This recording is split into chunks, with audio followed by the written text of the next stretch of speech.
Thank you. And I'll just share my screen. Oops. Can you see my screen now? Oh, good. Okay, that's good. Thank you, Chairman, for this kind introduction. And thank you to the organizers for allowing me to participate in this very interesting conference. And I'm very happy to be able to open at least this part a little bit.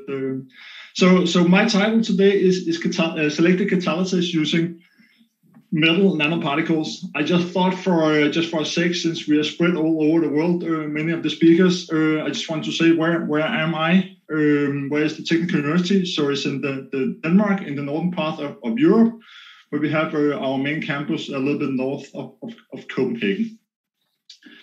So I'm supposed to talk about nanoparticles and zeolites, and then you're wondering why talk about what does these two things have together.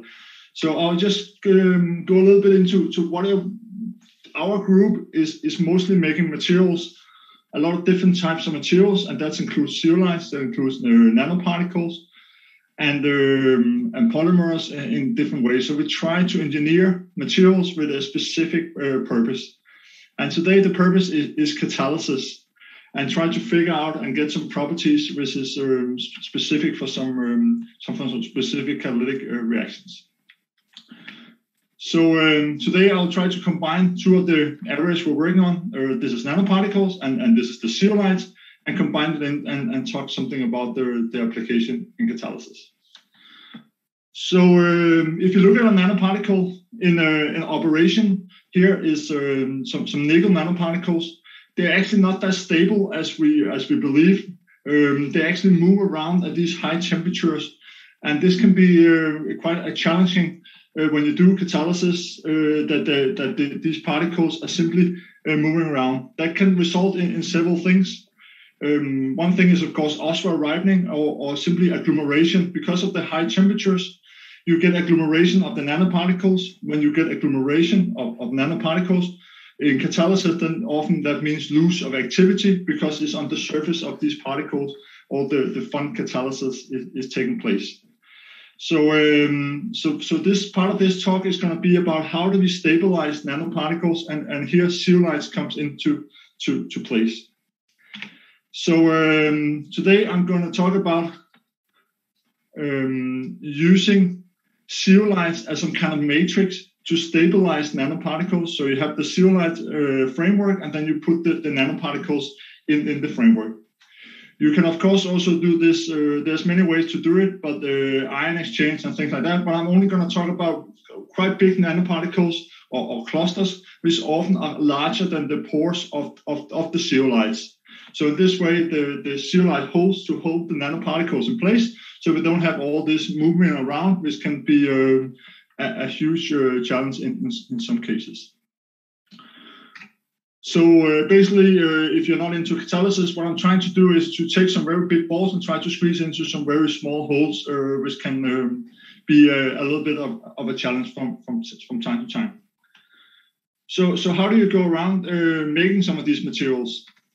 So if you want to end up with these nanoparticles sitting inside a zeolite, what often you could start out, or at least one way to do it, is to start out with the nanoparticles, and then try to grow the zeolites around these the particles.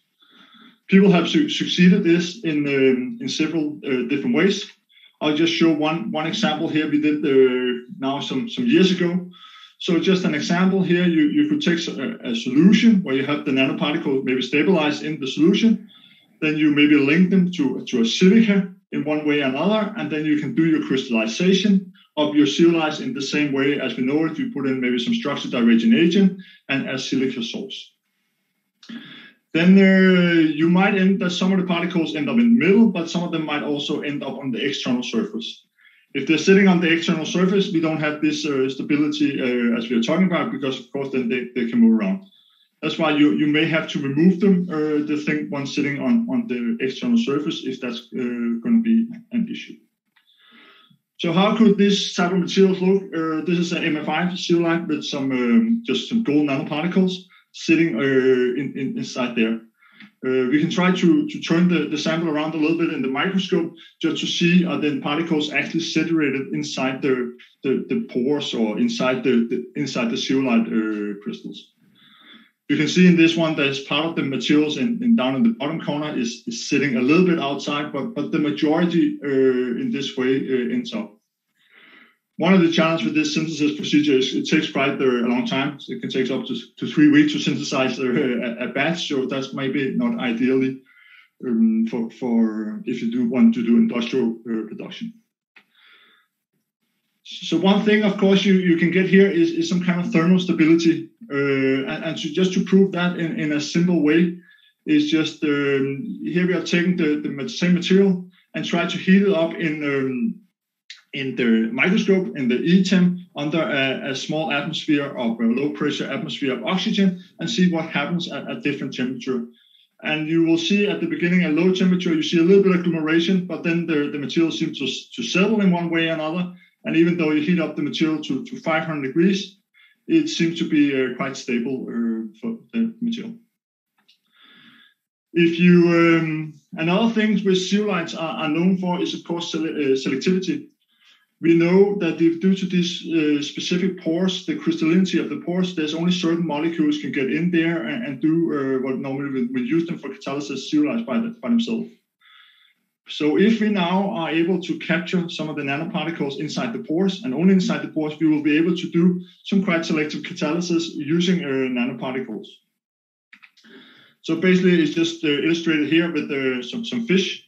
So depending on the size of the pores of your mesh or your zeolite, you can capture different fish. Of course, depending on the size. So in our case, only the small fish can get into the zeolite and react.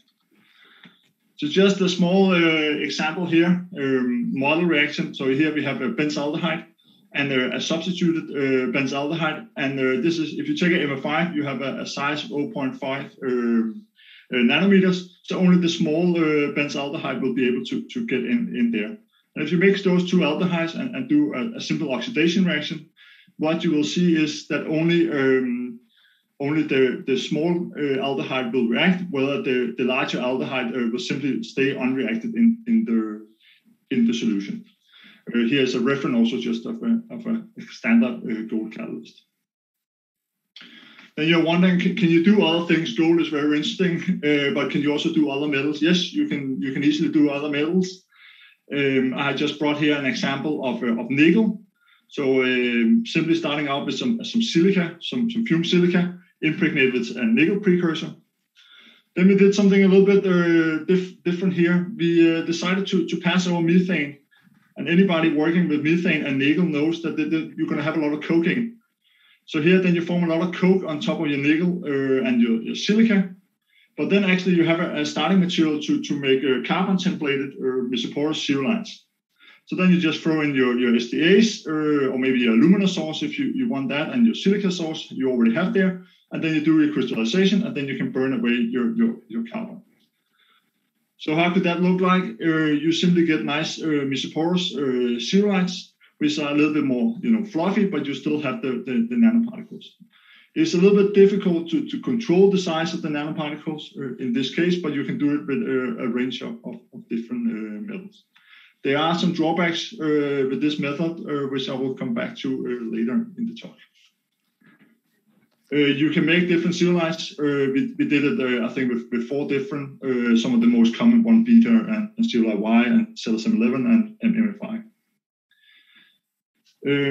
Other people have, of course, done this. Have developed different types of bottom-up structures.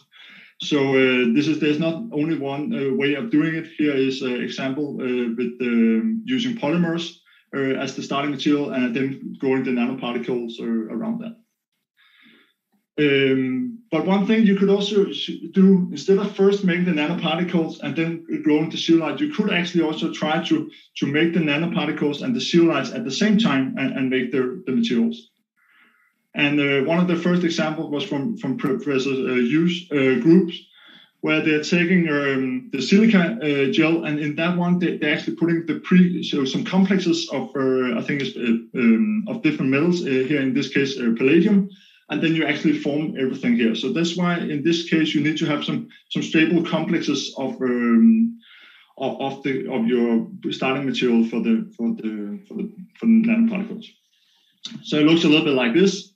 This is just an example. We also did, and you can do it with different metals. You simply take your gel, and in that one you need to have a stable metal complex.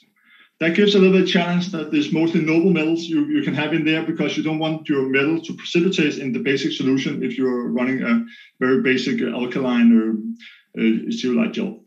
But you can make palladium, for instance, here in Selective 5, and you can see the small dots in here is small palladium nanoparticles. In a similar way as before with the carbon, you can also throw in some carbon matrix or some BP2000 or some different type of carbon into the gel, and then in the same way you will get some kind of mesoporous zeolite. Of course, I talked about, there could be some advantages with some stability and selectivity, but there could also be another advantage. You could take advantage that now you have for instance, an acid zeolite marked here with the blue one, and you have for instance, the palladium in there. So you can actually have several things going on. You of course have the size, you have the stability, and you can have several sites going in there. And one of the reactions we studied, this is the formation of this MIBK. So basically, normally this is used as a solvent and in paints and other things. And the way you do it is you make it out from acetone by doing first an aldol condensation, which is acid catalyzed, and then a dehydration, and then in the end you do a hydrogenation using, for instance, palladium. So if you take some of these materials, you can actually manage to do this quite selectively by having the palladium and the mesoporosity and inside the acid zeolites. And what you will see is that the more porous materials seem to be reacting, have a higher conversion, and you get a quite nice selectivity. So here you really have to hit a balance between the amount of acid sites and the amount of palladium. So this is why some of the catalysts is a little bit better than the other. You have also some issues with the diffusion in some of these systems. So basically these are ways that you can say bottom up. You start with the materials and then this build up your complex structure. Then you're wondering, okay, why even do it this complicated? Why can I not just take a zeolite? I can get that maybe have standing in the shell and just do an impregnation as we normally do with normal catalysts. So simply just take an aqueous solution of your metal and then do an impregnation. And I will say you can also do that, and 90% of the time it also works very nice. One of the challenges is, of course, that you will often form particles also on the external surface, and this way you will lose some of your stability and you will lose some of your size selectivity. So they could look a little bit like here. So you will actually form nanoparticles inside the zeolites, but you will also form large.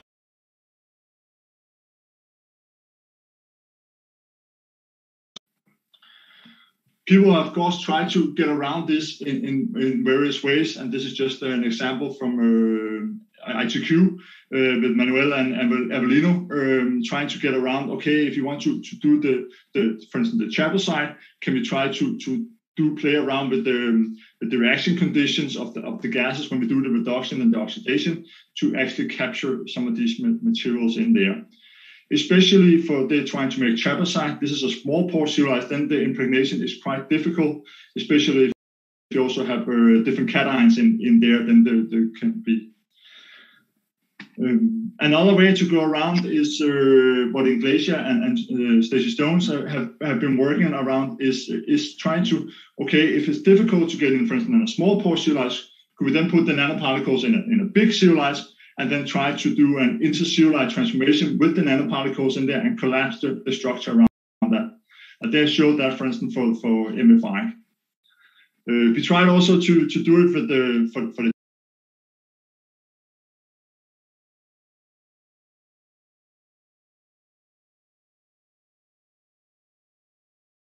could we take, for instance, like a commercial available file and then do a transformation into, for instance, a trapezoid with some nanoparticles in there just to So this is, you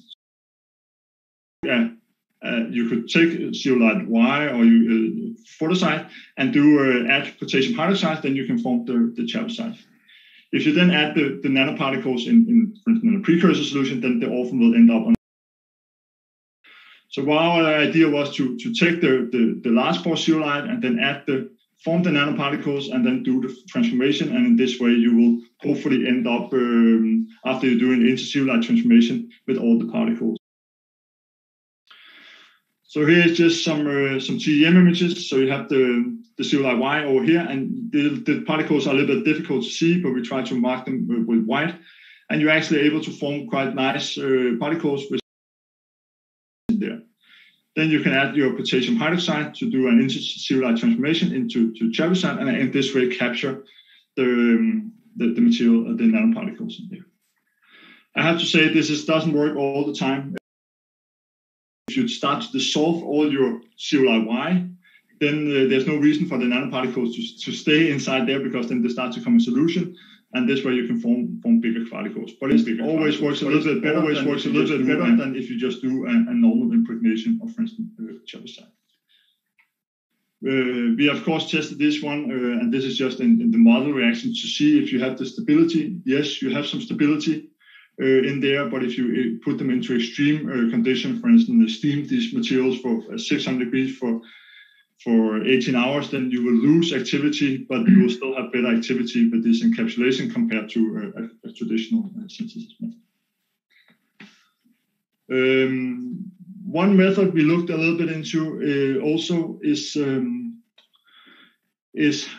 recrystallization. So it's known that you can take zeolite crystals after you form them and try to dissolve basically the inside. So here we dissolve all the inside of zeolite, making a huge void in there. And the only way you can get in there is through the micropores of the zeolites. People have previously explored that in different ways. There's the group of Irina Ivanova who use this or developed a lot of this recrystallization, where you add a surfactant to your zeolite and some alkaline, and then straight dissolve the inside. There's the French group here who actually dissolve also the inside and managed to make one nanoparticle inside of each of the zeolites. We felt maybe that was a little bit too little, at least for catalysis, to only have one particle in there. So we tried to exploit this a little bit further. So the idea was here, could we take a standard zeolite? Could we do a recrystallization where we put it back into where we dissolve it in an alkaline media and add a surfactant, and then heat it up under hydrothermal conditions, and this way dissolve and make some voids, larger voids, which we then could impregnate with our precursor solution, and then we could impregnate with our nanoparticles solution or metal precursors, and this way form only the nanoparticles inside the voids. They could look a little bit like this. So here you can see the voids are formed. You get a little bit lighter areas. And here we have formed nanoparticles for comparison with before. This is also some gold nanoparticles. You actually get a very narrow particle size distribution. So you should get some very active materials. Just to shift here, we have a trim crystal where we shift a little bit into a different TEM mode. So now the nanoparticles are white, so they're a little bit easier to see. You can of course try to, again, similar way, turn the crystals around in order to study where are the particles actually, the nanoparticles are actually located. You can do a 3D imaging of this and try to convert it into a movie. And here you have the same crystals, and you can see the yellow ones are the metals, and then you have the big voids in there. One thing you actually notice is that in this case, the nanoparticles are not sitting in the big voids. And then you're asking, why do we even have to have the big voids? But we have proven that when you do the impregnation, the liquids with the metal precursors is coming into the voids.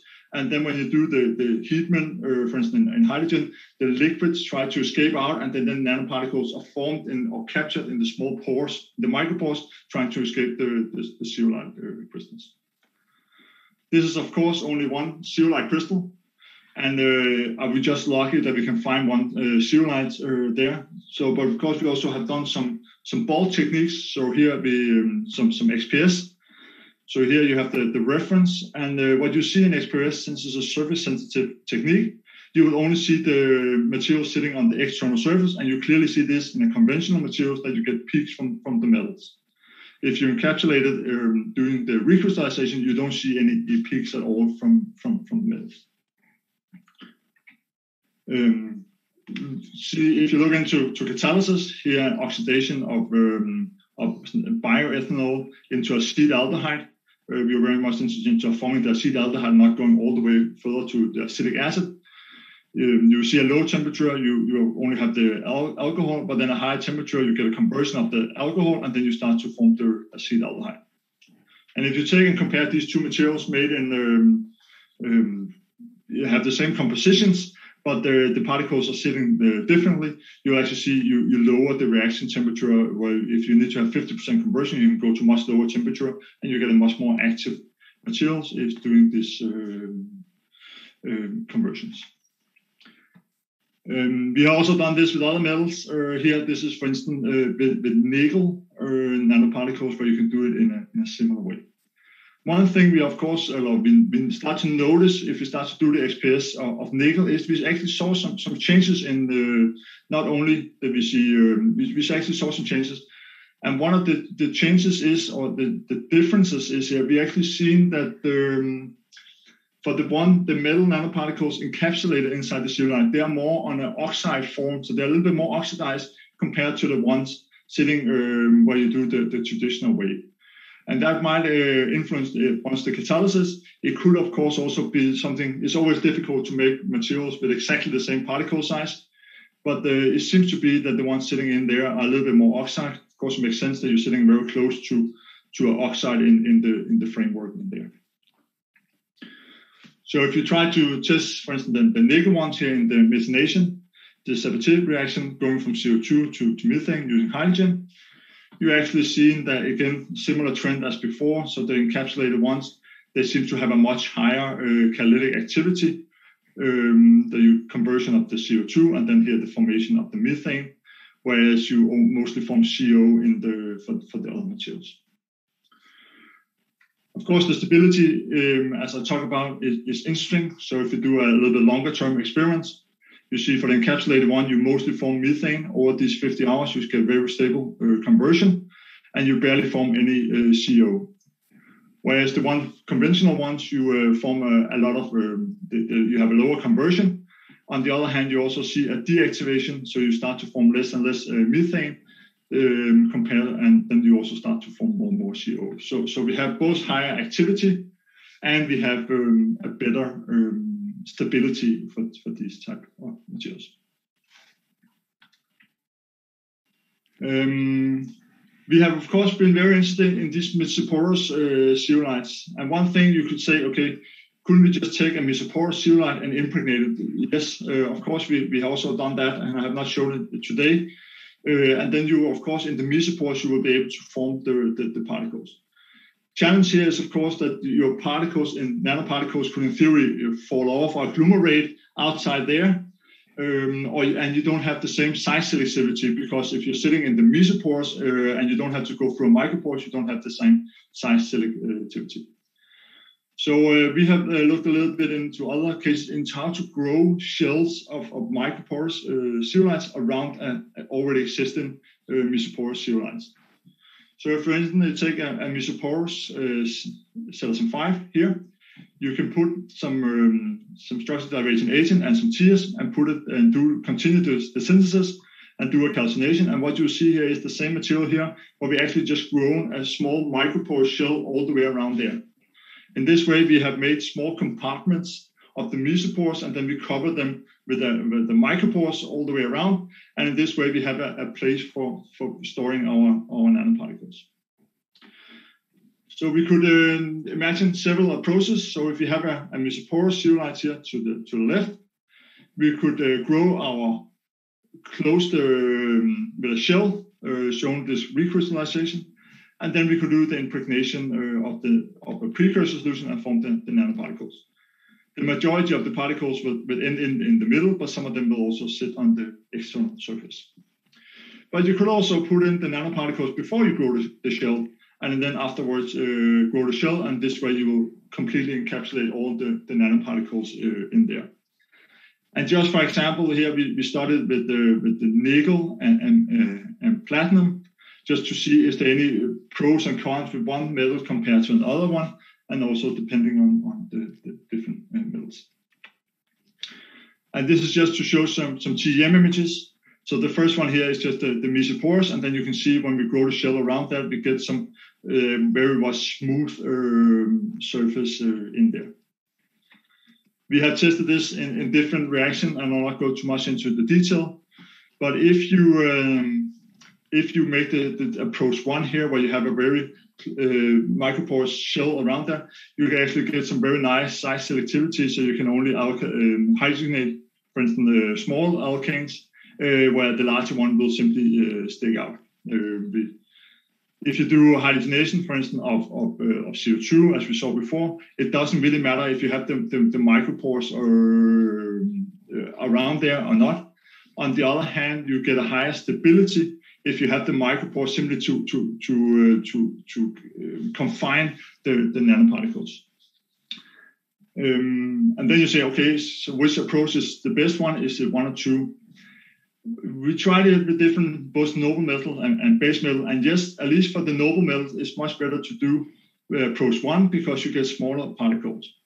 There is a challenge if you do it with base metals, is that doing this further synthesis is you can form, for instance, fuel silicates or nickel fuel silicates in this case, and they will have a lower, they don't have any activity. So for instance, for the nickels, you will get you will get the highest activity if you do it in the approach 2, but then you will lose part of your nickel, but you will still have a better stability of making these types of materials where you have closing compared to just impregnating on the mesopores. Coming to an end of my talk, we have also studied this for other purposes, and what is the role of these pores, and how can we control the pores? And for instance, here in doing plasma, non-thermal plasma activation of CO2 and hydrogenation of the CO2 into methane, and you will actually see just the fact that we have different pores to form these plasmas in there will actually influence the catalysis.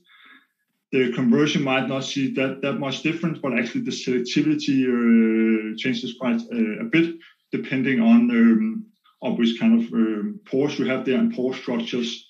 So even though they're all just zeolites, maybe with the same silica to aluminum relation, same amount of metals, they actually influence quite a lot for even this type of reaction.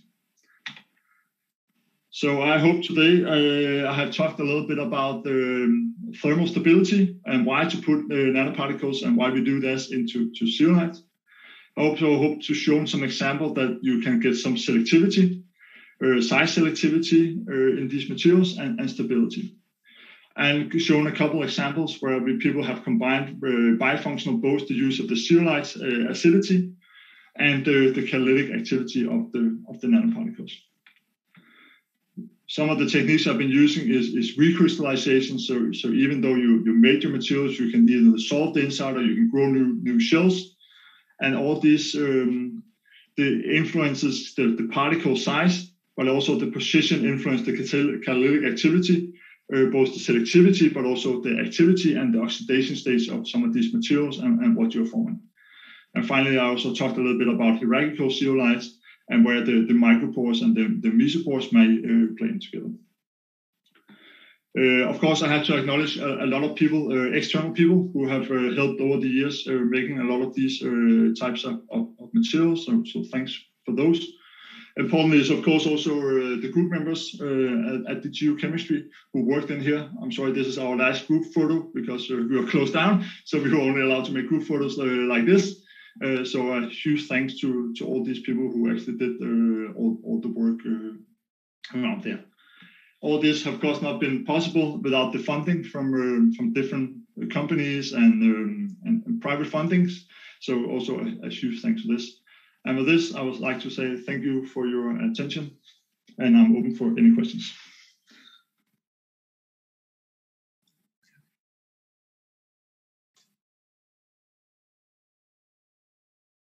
Okay. Okay, thanks, Professor Soren. Thanks a lot for your excellent lecture about the synthesis and applications of zeolite-supported metallic catalyst, especially all of the metal species are confined within the zeolite micropores. Any question from any students or others? Okay. Well, Soren, thank you for your excellent presentation. Actually, I just have a small question about one of your slides. When you comment on the something like an egg-shaped crystal, you said it's empty inside, but it's totally microporous outside. So everything who on the under inside can only enter through microporous, right? Mm-hmm. You have a slide. It's showing a crystal with a very nice high resolution DM image. Okay. Do you know which slide was? Well, it's something like empty inside. Yeah, it's not this one, but it's just a TM images, black and white. And I'm sorry, the connection is a little bit bad, so the sound. So yeah. Go back to your previous slide. I think one single crystal, and without metals inside. Without metals. Yeah, I think everything inside the core part is totally dissolved. Ah, okay, yes, this one. Yeah. Ah, okay, yeah. Yes. So it's like no, only the shell part was left. Yeah, exactly. Yes. So this is ideal model crystal for me, because if you really have some crystal or some metals inside, so you will have a perfect shape selectivity, right? Yes. But they have some other evidence to show. For example, it's really totally microporous outside. So yeah. So what you're asking is there any holes except for the micropores? Yes, we've done different, for instance, phase absorption experiments, and we're quite sure that we don't have, so we have ink bottle shape porosity, so we only have access through micropores. Yeah. So we are quite sure that they're very well formed. You can also see the people here from the group of Lee have done something similar. I have to say, depending a little bit on the reaction condition, because if you look into this ones, you can, sometimes you can break some of the, you make the inside by doing, you dissolve it in an alkaline solution, and then you put it back into your autoclave and then grow. And this is a little bit also like the element, so you actually form you can say the shell again and healing on the external surface. So we are quite sure that we only have access through the micropores, at least for the majority. Zeolites are not always perfect. So. Okay, so because I'm wondering that, do you have something like nitrogen absorption data to show? Yeah, I have that. I'm sorry, I didn't bring it here. Yes, we have nitrogen phase absorption, argon phase absorption of it. Yes. Okay, thank you. Yes. Okay, thanks.